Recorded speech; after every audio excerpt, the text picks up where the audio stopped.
last week, how difficult was it knowing that your two seniors took the home court for the last time? I don't know if it was difficult. It was cool to see. It's great to see somebody, especially knowing Janelle as long as I have, seeing somebody grow up, turn into an adult and a leader, and Cindy being a mom and everything else and being a leader. It was very cool to see them, a culmination of what they've been all the way through. It's going to be hard pressed to, and I'll miss those two kids a whole bunch. They were great kids and great leaders. We get to play one weekend away with them one more time, so we're gonna cherish that and love that up as much as we can. 2 games remaining, Coach. Still that opportunity. It's hanging there. Do you feel this team can go out there and get that conference win? You know, Coach Morgan said something a minute ago that I think is really very intuitive to a group of kids, to a group of team, and it's something that we are learning how to do. And we did it last weekend. The last 2 weekends, we didn't go and try to do something out of our character. The last 2 weekends, and maybe even 3 going back, everybody in the team tried to play what we consider Minot State volleyball. Somebody didn't try to go out and try to do too much. Didn't go out and try to end the play in one. Our outside pin hitters are learning, and they've gotten better.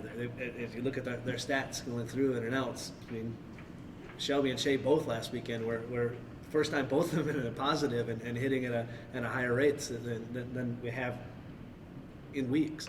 So we're both learning and we're getting to that point. So if we can go this weekend, I agree, it's there. It's sitting right there. Southwest would be tough as a last game to end the season on. But we're going to use our measuring points. We're going to look at how we did against them the first time, which we're focusing on a week. What did we do successful against them the first time? What did they do that took us out of system last time? And how do we change that so we can be successful this weekend?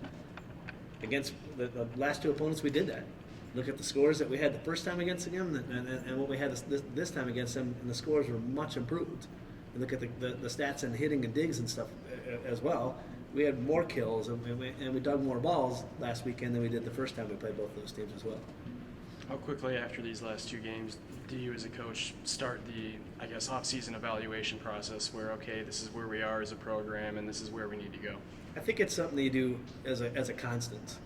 I think it's something that we've done. I know that as a coaching staff, such a young group of kids, is we're constantly evaluating. We know a couple of spots that we've got to get better at, we're hopefully we'll sign a couple of kids to fill the seniors' roles. But we know a couple of those places we got to get deeper. We got to and make ourselves a little bit smarter, make ourselves more in tune. So I think it's something we've done all the way along.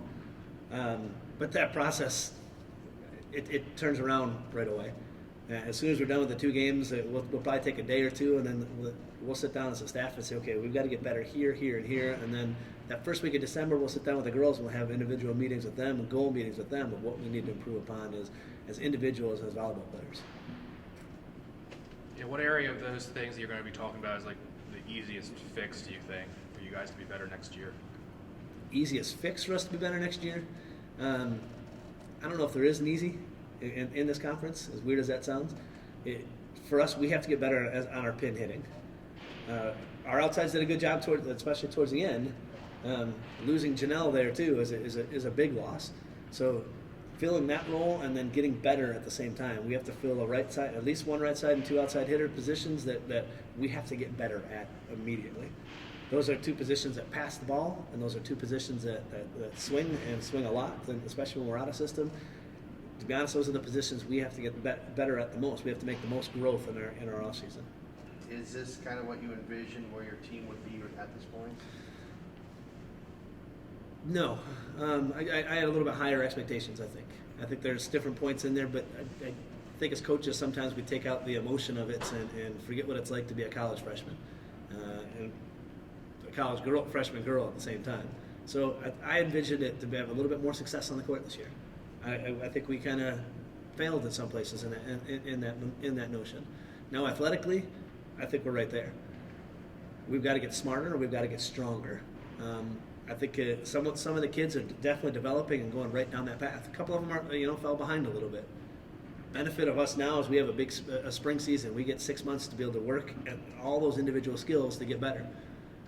Basketball and softball and everyone else, they get a couple of months to be able to be adjusted to be a college students, and then a couple of months to be able to build them as a college player. We have to come in and play right away, and now we get to rebuild. So I had hoped and expectation-wise that we would have won a few more, to be honest with you. It's something that we have to get better at. I have to get better at. Us as a staff have to get better. Us as kids have to get better, and we will. We have a full group of kids that are committed to getting better every day. Yesterday's practice, today's practice, tomorrow's practice, they're still doing everything they can to get better. So I love the passion, I love the drive they have that this group of kids has. We have to get better.